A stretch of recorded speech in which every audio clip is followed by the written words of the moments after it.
दुष्काळामुळे विहिरी आटल्या, त्यामुळे 6 वर्षांपूर्वी लागवड केलेल्या 5 एकर शेतातील मोसंबीच्या बागांना पाणी कमी पडू लागलं.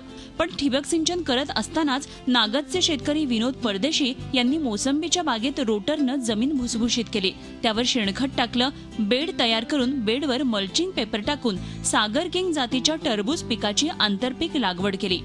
मोसंबीला पाणी कमी पडत होतं, पडेल बा ह्या हिशोबाने आम्ही टरबूज लागवड केली आणि बेड पाडून इनलाईन आतरून मल्चिंग पेपर वगैरे करून एका पाण्यात एकाच जमिनीवरती कमी पाण्यात टरबूज पण आणि मोसंबी पण जगते आज, आणि टरबूज पण चांगल्या पद्धतीने आलं. टरबूजचं बियाणं घेण्यासाठी 42,000 रुपये, तसंच रासायनिक खतं, मायक्रो न्यूट्रिनसाठी 10,000 रुपये असा एकूण 52,000 रुपये खर्च आला. त्यातून पहिल्या टप्प्यात परदेशी यांना 90 टन टरबूजचं उत्पन्न मिळालं.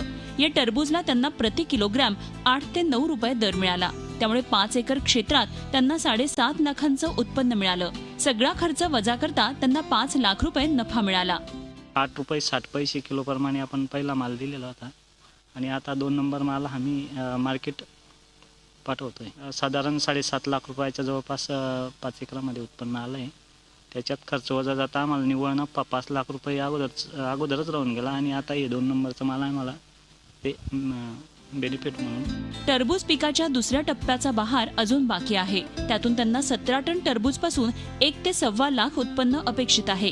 टरबूज नंतर याच मल्चिंग पेपरवर ते खीरा काकडीची लागवड करणार आहेत. कमी पाण्याचं योग्य नियोजन करून परदेशी यांनी मोसंबीच्या बागा जगवून त्याच जागेत टरबूजचं पीक घेतलंय. विकास भदाणेसह bureau report, Zee media, Jalgaon.